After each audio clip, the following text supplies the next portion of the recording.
साल 1993। मुंबई धमाकों से दहल चुकी थी। हर तरफ डर था, हर तरफ अफरा तफरी। और इसी बीच एक ऐसा नाम सामने आया जिसने पूरे देश को चौंका दिया। पुलिस सूत्रों के मुताबिक संजय जांच में अहम दत्त, सबूत मिले हैं। एक सुपरस्टार, संजय दत्त अब जल्द एक ही आरोपी पूछताछ के बन लिए चुका बुलाए था। जा सकते हैं। फिल्मों में हीरो बनने वाला इंसान अब असली जिंदगी में कानून के सामने खड़ा था। मीडिया, लोग और पूरा देश बस एक ही सवाल पूछ रहा था, क्या सच में संजय दत्त दोषी थे? लेकिन इस कहानी का सबसे बड़ा हिस्सा कोर्ट रूम में नहीं, बल्कि जेल की दीवारों के अंदर छिपा है।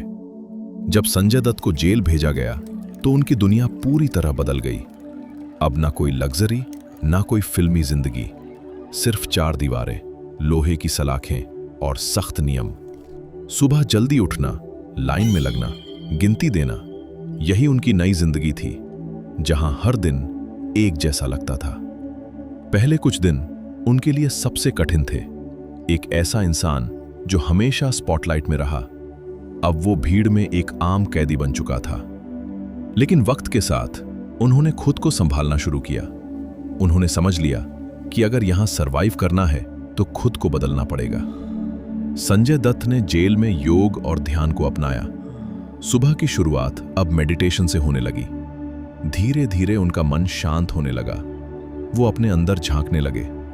उन्होंने अपने फैसलों को सोचना शुरू किया, अपनी गलतियों को समझना शुरू किया।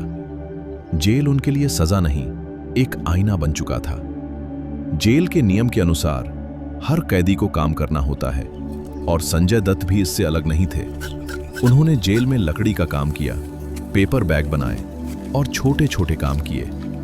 ये वही इंसान था जो करोड़ों की फिल्मों में काम करता था और अब कुछ रुपए रोज के लिए हाथों से काम कर रहा था। लेकिन यही काम उन्हें जमीन से जोड़ रहा था, उन्हें असली जिंदगी सिखा रहा था। धीरे धीरे उन्होंने किताबों से दोस्ती कर ली। घंटों तक पढ़ना, नई चीजें सीखना और खुद को समझना। किताबें उनकी सबसे बड़ी साथी बन गई। जहां बाहर की दुनिया दूर थी, वहां किताबों ने उन्हें नई दुनिया दी। जेल में वो दूसरे कैदियों से भी मिलते थे, उनकी कहानियां सुनते थे। कोई मजबूरी में था, कोई गलती से, और कोई हालात का शिकार। इन कहानियों ने संजय दत्त को बदल दिया। उन्होंने समझा कि जिंदगी सिर्फ ग्लैमर नहीं होती। उन्होंने अपने शरीर पर भी ध्यान दिया। जेल में एक्सरसाइज करना, फिटनेस बनाए रखना, ये उनकी डेली रूटीन का हिस्सा बन गया। लेकिन इस सब के बीच सबसे बड़ा दुश्मन था अकेलापन। रात के समय जब सब सो जाते थे, तब वो अकेले होते थे, अपने ख्यालों के साथ, अपने पछतावे के साथ। परिवार से दूरी, बच्चों की याद और बीती हुई जिंदगी, ये सब चीजें उन्हें अंदर से तोड़ती थीं। लेकिन उन्होंने हार नहीं मानी। उन्होंने उस दर्द को अपनी ताकत बना लिया। उन्होंने खुद से एक वादा किया कि जब वो बाहर जाएंगे तो एक बदले हुए इंसान होंगे। कई सालों की सजा के बाद जब वो जेल से बाहर आए तो वो वही पुराने संजय दत्त नहीं थे।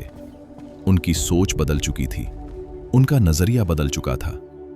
आज संजय दत्त सिर्फ एक अभिनेता नहीं, बल्कि एक ऐसी कहानी है जो हमें सिखाती है कि इंसान चाहे कितनी भी बड़ी गलती करे, अगर वो सच में बदलना चाहे तो वो खुद को नया बना सकता है।